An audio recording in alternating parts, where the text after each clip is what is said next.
Today we have cameras from just $15 over here up to $1,800 for just the camera body alone. That's not including lenses. In the end, we're going to see which has the best bang for your buck and maybe the camera that may be right for you. So let's check it out.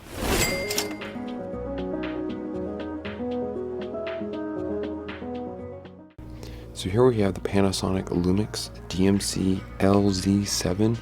This is the $15 camera. It is a smaller camera, has some of the simple functions, dials. Overall, it does take AA batteries, which is nice. It is a really small camera to fill in your hand. You can definitely slide it in your pocket, no problem. The menu setting is actually fairly simple. It's just mainly some of the aspect ratios and the picture size, and then the monitors, different adjustments you can change. The video comes out as mainly a 1:1 ratio. It's set for. Next is the Samsung Nex 1000. This camera is a mirrorless camera body. It's around $134. And the actual feel of this is the kit lens with it. It feels fairly good in your hands. I do like how it does have this thumb pad on the side, which does feel really nice, sturdy in your hands. Next, the overtop, it does have the adjustable dials on top, which I'm actually a really big fan for this price point that has that option. For the menu layout, it's fairly simple, just with the layout that goes through, nothing fancy.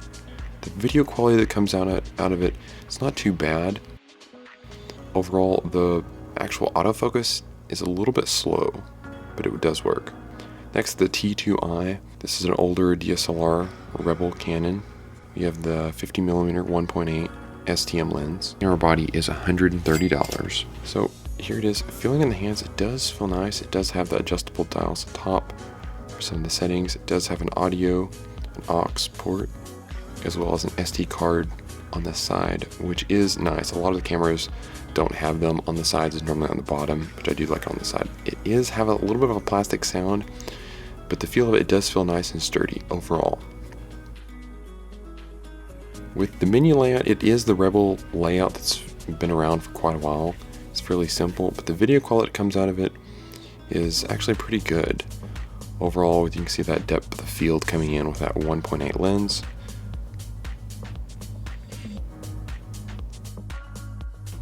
Next, we have the Sony a5000. This is a mirrorless APS-C.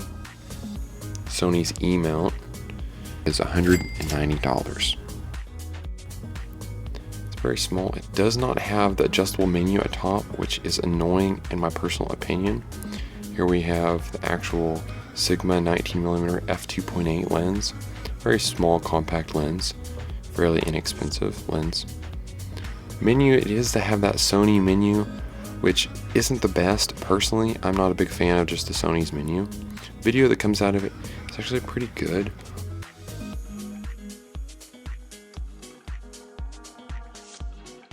Next is the Canon G7X Mark II. This is a point and shoot camera. Currently is $390. The compact for this camera is really convenient. It's definitely you can slide in your pocket really easy. Record buttons on the side, which I definitely like, as well as the flip up screen. It's really nice and smooth. It does feel really good just in the hands overall. It's a little bit smaller. The video that comes out of this is actually really great. It does have a 2.8 f-stop, so it does have that nice blurred in the background. Next is the Canon M50, Canon's mirrorless APS-C camera. Its value is $400. This one actually feels better in the hands than the Sony mirrorless camera earlier. I do like the feel of it with the kit lens. You do have to push this dial up in order to use the kit lens. Feels nice camera. The menu setting for it, I'm a big fan of the Canon menu system for the mirrorless, and the video that comes out of it, I find it quite good. Definitely would definitely use this for sure. Next up, Canon 5D Mark III, $550. Definitely well known, full frame DSLR camera body. It's nice and sturdy, and overall it does take these Canon batteries that are extremely popular. It does have an SD card and a CF card slot. So if you do have older CF cards, you can use that as well as newer SD cards. Very nice camera body for just a DSLR. When going through the menus, it does kind of have this joystick, which I am not a big fan of. The menu layout is, I think it's a good layout, but I just don't like using the joystick. The video that comes out of it is actually quite nice. This camera is actually really popular for just a video. The Sony ZV-E10 is definitely a great camera I like overall. And the current used price is $580. It feels nice and sturdy in your hands. You kind of hands wrap around it. Overall, it does have the flip out and flip up screen, which is really nice. The batteries that come with it, not the biggest fan. Record buttons on top, and with the kit lens, it makes it nice and compact in your hands.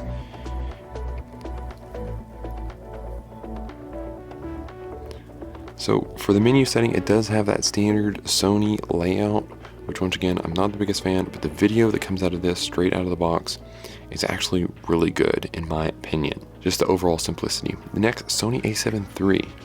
It comes in at $1,250, full frame, mirrorless Sony camera lineup.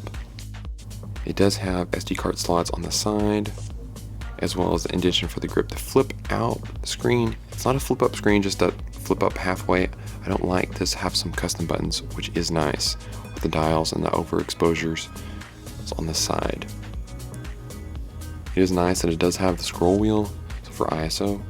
Here I have a Helios lens. This is more of a vintage manual focus lens with an adapter.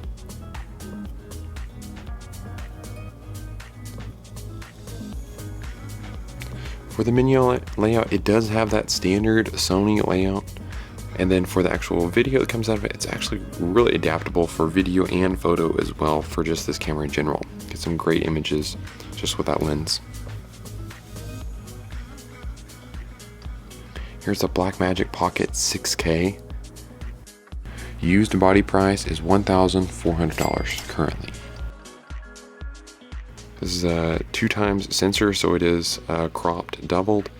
It is really nice overall that it does kind of have this, the body does come out. So once you do put a lens on there, it does feel pretty nice. It has the big nice touchscreen, so you can actually adjust all the menus and settings, and the scroll dials are nicely placed.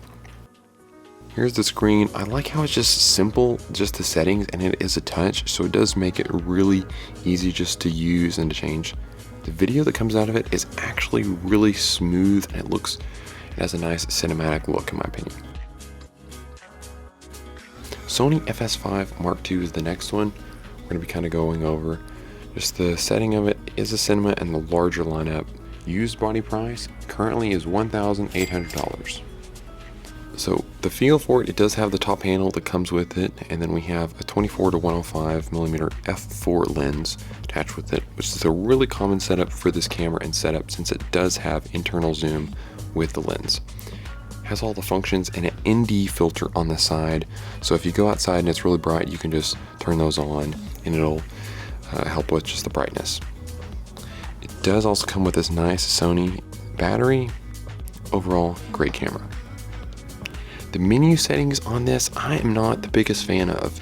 You just have this small little joystick on the side to try to adjust it, and it just doesn't feel quite as comfortable.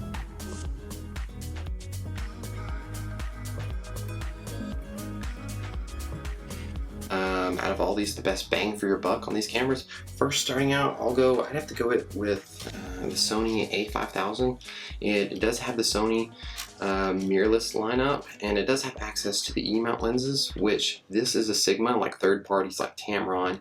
You can get some great deals just with like the lenses that have great autofocus. Around $180 and then $250 including the lens. Secondly, I'm gonna have to give it with the Canon M50. This camera is really great because for the price point around the $400 to $425, you get some great video and photo.